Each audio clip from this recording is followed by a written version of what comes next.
गांव के चौराहे के बीचों बीच बना वो 3 मंजिला घर, जिसकी तरफ देखने भर से ही लोगों की रूह कांप जाती थी। गांव के लोग उस घर का नाम तक लेना पसंद नहीं करते थे।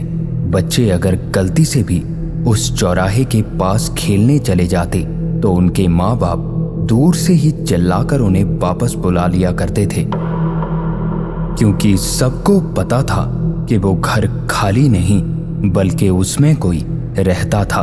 बस फर्क इतना था कि वो कोई इंसान नहीं था, और जो सिर्फ रात होते ही जागता, खासकर तीसरी मंजिल पर, जहां से अक्सर देर रात किसी के दौड़ने की आवाजें आती रहती थी, जैसे कोई गुस्से से इधर उधर घूम रहा हो या किसी चीज को ढूंढ रहा हो। करीब 20 साल पहले इस घर में एक परिवार रहता था। 3 लोग, पति पत्नी और उनका छोटा बेटा। शुरू में तो सब ठीक था, लेकिन धीरे धीरे गांव वालों को एक अजीब चीज का एहसास होने लगा था कि उस घर की औरत रात के वक्त अक्सर तीसरी मंजिल की खिड़की पर खड़ी होकर नीचे चौराहे की तरफ देखती रहती थी, कई कई घंटों तक बिना हिले, बिना कुछ बोले। और सबसे अजीब बात यह थी कि उसकी आंखें हमेशा नीचे नहीं बल्कि सीधे सामने देखती थी, जैसे वहां कोई खड़ा हो जो बाकी किसी को दिखाई नहीं देता। फिर एक रात अचानक उस घर से इतनी जोर की चीख सुनाई दी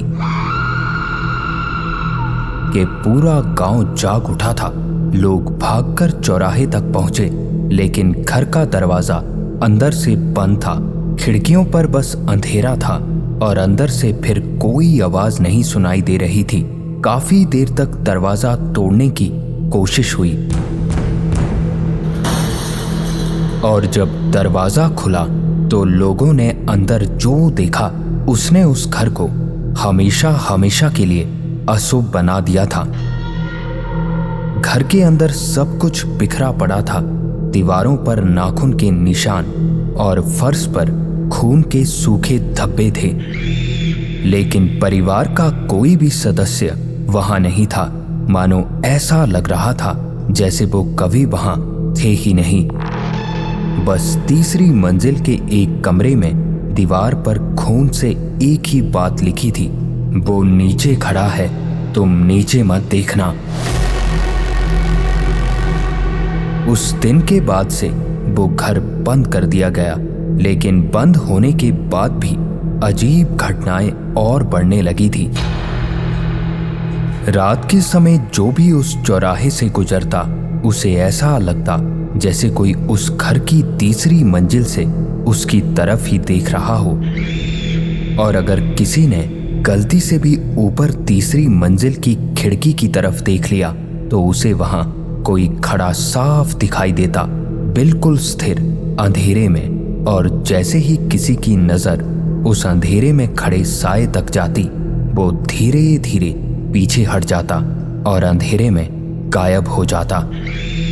लोगों ने उस रास्ते से जाना ही बंद कर दिया था, लेकिन असली डर तब शुरू हुआ जब एक दिन गांव में एक नया आदमी आया, जिसे इन सब बातों पर बिल्कुल भी यकीन नहीं था, और उसने जिद पकड़ ली थी कि वो उसी 3 मंजिला घर में एक रात गुजारेगा। वो नया आदमी, जिसके बारे में गांव वाले आपस में धीमी आवाज में बात कर रहे थे, दरअसल उसी गांव के पुराने चौधरी का दूर का रिश्तेदार था, जो कई सालों बाद शहर से वापस लौटा था। और उसका इरादा साफ था, वो उस 3 मंजिला घर में रहकर ये साबित करना चाहता था कि गांव वाले जिस डर को सालों से सच मानते आ रहे थे, वो सिर्फ एक वहम है और कुछ नहीं। और उसी जिद के साथ उसने बिना किसी की बात सुने उसी शाम उस घर का दरवाजा खोल दिया और अंदर कदम रखा। शुरुआत में सब कुछ सामान्य था, बस एक पुराना खाली घर, टूटी दीवारें, जमी हुई धूल और चारों तरफ फैला सन्नाटा। लेकिन जैसे जैसे रात गहराती गई, उस घर का असली माहौल धीरे धीरे सामने आने लगा था। और करीब आधी रात के बाद जब वो आदमी नीचे वाले कमरे में लेटा हुआ था, तभी उसे ऊपर तीसरी मंजिल से किसी के धीरे धीरे चलने की आवाज सुनाई दी, जैसे कोई नंगे पांव फर्श पर घूम रहा हो। और हर कदम के साथ हल्की सी चरमराहट की आवाज उस सन्नाटे को और भी भारी बना रही थी।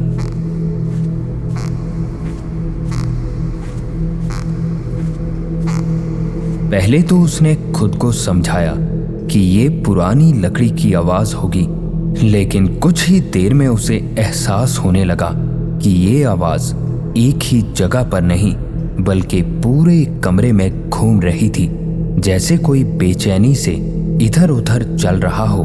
और फिर अचानक वो आवाज एकदम रुक गई, इतनी अचानक कि सुनते ही उस आदमी का दिल एक पल के लिए थम सा गया था। और उसी खामोशी के बीच उसे ऐसा महसूस होने लगा जैसे कोई ऊपर खड़ा अब सीधा उसकी तरफ ही देख रहा हो। कुछ मिनट तक वो बिस्तर पर चुपचाप पड़ा रहा, लेकिन बेचैनी इतनी बढ़ चुकी थी कि आखिरकार वो आदमी उस आवाज को सुनने की कोशिश करता हुआ बिना कुछ सोचे सीढ़ियों की तरफ बढ़ने लगा। हर कदम के साथ उसका दिल जोर जोर से धड़क रहा था, लेकिन उसके अंदर एक अजीब सी जिद जाग चुकी थी, जैसे वो खुद को साबित करना चाहता हो कि डर जैसी कोई चीज नहीं होती। और इसी जिद में वो धीरे धीरे तीसरी मंजिल तक पहुंच गया था। ऊपर पहुंचकर उसने देखा वही लंबा अंधेरा गलियारा, दोनों तरफ बंद दरवाजे, और सबसे आखिर में वो कमरा जिसकी खिड़की चौराहे की तरफ खुलती थी, वही खिड़की जिसके बारे में गांव वाले कहते थे कि अगर रात में कोई उसे देख ले तो उसे वहां कोई खड़ा दिखाई देता है। और जैसे ही वो उस कमरे के पास पहुंचा, दरवाजा अपने आप हल्का सा खुल गया, जैसे अंदर से किसी ने उसे आने का इशारा किया हो। उसने धीरे धीरे कांपते हुए हाथों से दरवाजे को और ज्यादा खोला, इतनी धीरे कि लकड़ी के घिसने की हल्की आवाज भी उस सन्नाटे में साफ सुनाई देने लगी थी। और फिर बहुत संभल कर उसने अंदर झांक कर देखा, लेकिन कमरे के अंदर पहली नजर में कुछ भी नहीं था। पूरा कमरा खाली पड़ा था, जैसे सालों से वहां किसी ने कदम ही ना रखा हो। फिर भी उस खालीपन के बीच एक अजीब सा एहसास उसके सीने पर भार बनकर बैठने लगा था, जैसे अभी अभी वहां कोई मौजूद था और उसके आते ही अचानक कहीं छुप गया हो। कि तभी उसकी नजर धीरे धीरे घूमते हुए कमरे के उस दीवार पर जाकर ठहर गई, जहां जमी हुई मोटी धूल के बीच किसी ने अपनी उंगलियों को घसीट घसीट कर कुछ लिखा हुआ था। उस आदमी ने उसे ध्यान से देखा तो वहां लिखा हुआ था कि वो नीचे खड़ा है। ये दीवार पर लिखा हुआ देखते ही उस आदमी का गला सूखने लगा था। दिल की धड़कन अचानक इतनी तेज हो गई थी कि उसे खुद अपने सीने में उसकी आवाज सुनाई दे रही थी, क्योंकि यही वो लाइन थी जो गांव वालों ने बार बार बताई थी, जो सालों पहले उसी कमरे की दीवार पर खून से लिखी मिली थी। और इससे पहले कि उसका दिमाग इस बात को पूरी तरह समझ पाता, उसके शरीर ने खुद उसे एक खौफनाक सच्चाई का एहसास करा दिया कि वो उस कमरे में अकेला नहीं है, क्योंकि उसी पल उसके ठीक पीछे दरवाजे के पास किसी के बहुत धीमे लेकिन बेहद भारी सांस लेने की आवाज गूंजने लगी।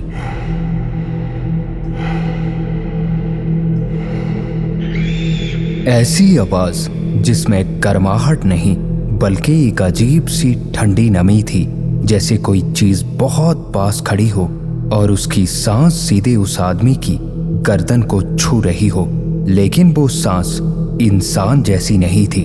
उसमें एक अजीब सी खिंचाव भरी लय थी, जैसे हर सांस के साथ कोई अंदर कुछ रोक रहा हो। ये सुनते ही उस आदमी का पूरा शरीर डर से वहीं जम चुका था और मानो पैरों ने जैसे हिलने से ही मना कर दिया हो। लेकिन फिर भी बहुत धीरे, बहुत हिम्मत जुटाकर उसने अपनी गर्दन घुमानी शुरू की ताकि वो पीछे देख सके कि आखिर उसके पीछे कौन खड़ा है। और जैसे ही उसका चेहरा आधा पीछे मुड़ा ही था, उसी पल नीचे चौराहे की दिशा से अचानक एक तेज चीख उसे साफ सुनाई दी।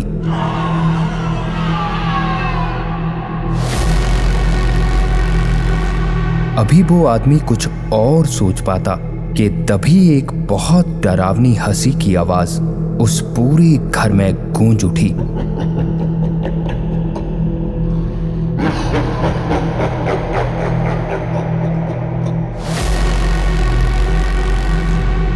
एक ऐसी हंसी जिसमें खुशी नहीं, बल्कि जैसे किसी को फंसाने का सुकून हो। और उस हंसी की गूंज इतनी गहरी थी कि घर की दीवारें तक हल्की हल्की कांपने लगी थी।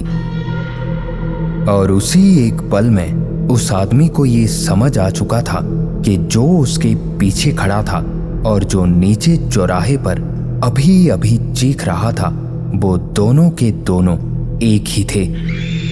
जैसे ही वो डरावनी चीख नीचे चौराहे से गूंजती हुई पूरे घर में फैली थी, उस आदमी के कानों में सिर्फ वही आवाज अभी भी अटक कर रह चुकी थी कि तभी उसी पल उसके पीछे खड़ी उस चीज की सांस अचानक बंद हो गई। इतनी अचानक कि जैसे वहां कोई था ही नहीं।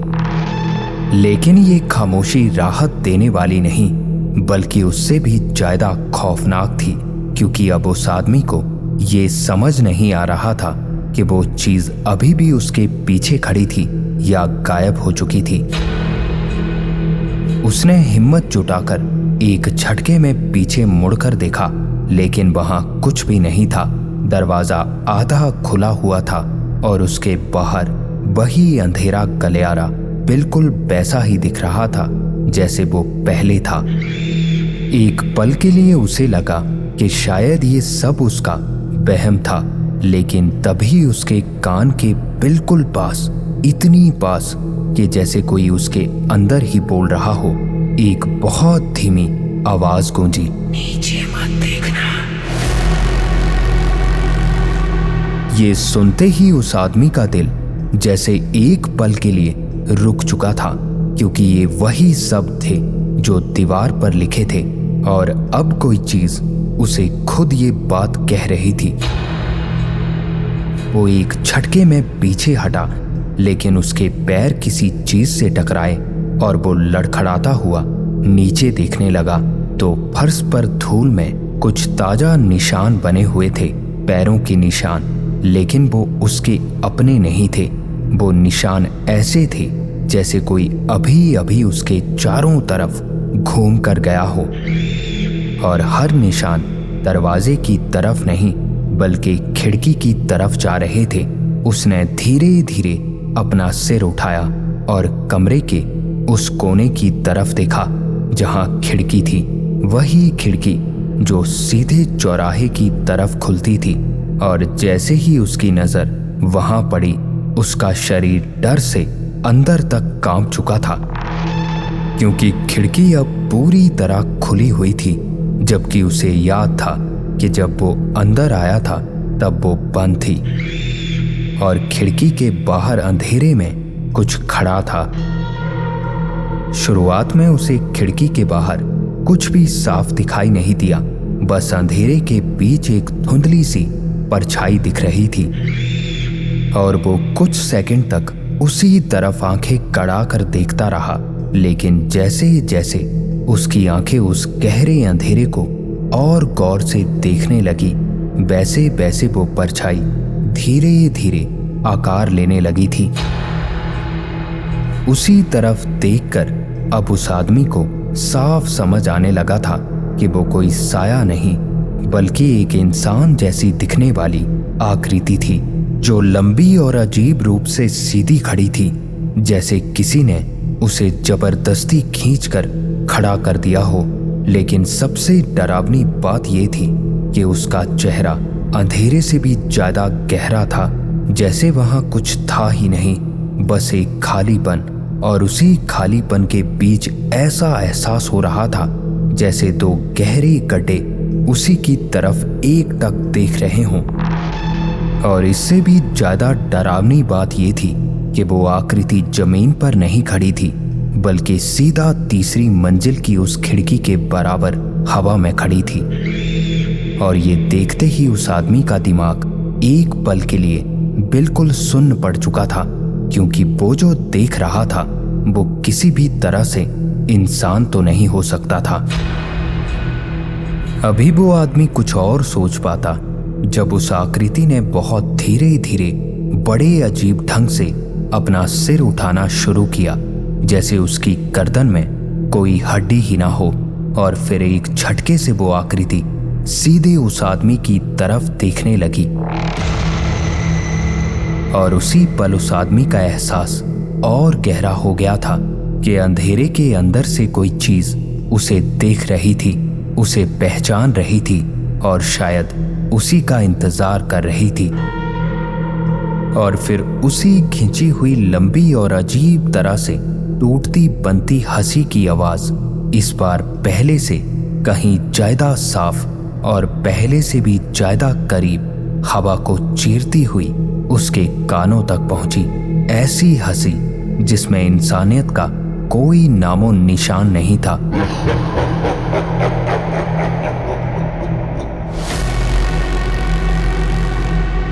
बस एक ठंडी खाली खुशी थी, जैसे किसी शिकार के जाल में फंस जाने का सुकून हो। लेकिन इस बार जो हंसी उस आदमी के कानों तक पहुंची थी वो नीचे चौराहे से उठकर आने वाली दूर की गूंज नहीं थी, बल्कि सीधे उसी खिड़की के बाहर खड़े उस साए के भीतर से निकल रही थी। इतनी पास और इतनी साफ जैसे वो आवाज हवा में नहीं बल्कि उसके दिमाग के अंदर गूंज रही हो।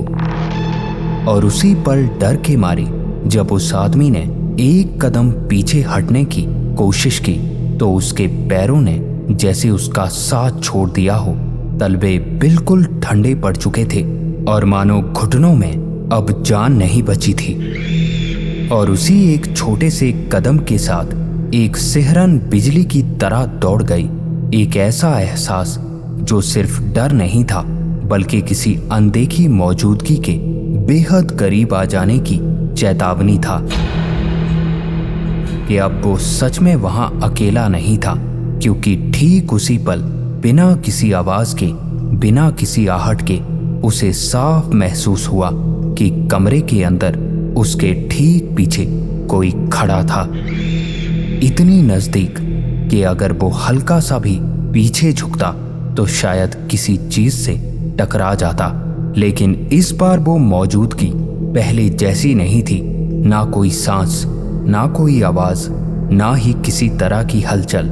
इस बार वो चीज पूरी तरह खामोश थी। एक ऐसी खामोशी जो कानों में गूंजने लगी थी, एक ऐसी स्थिरता जो उसकी सांस रोक रही थी। और हर गुजरते पल के साथ उसे ऐसा लग रहा था जैसे उस चीज की ठंडक उसकी पीठ से होती हुई उसके पूरे शरीर में फैलती जा रही थी, जैसे वो उसे छुए बिना ही उसे पकड़ रही हो। अब उस आदमी के अंदर जो थोड़ा बहुत हौसला था वो भी टूटने लगा था, क्योंकि उसे समझ आ चुका था कि वो किसी एक चीज के सामने नहीं खड़ा बल्कि ऐसी मौजूदगी के बीच फंस चुका था जो एक साथ दो जगह हो सकती थी और शायद अब उससे बचना नामुमकिन था। उसने आखिरी बार हिम्मत जुटाई और अपनी गर्दन को धीरे धीरे पीछे घुमाने की कोशिश की, लेकिन जैसे ही उसका चेहरा आधा घूमा उसकी सांस वहीं अटक चुकी थी,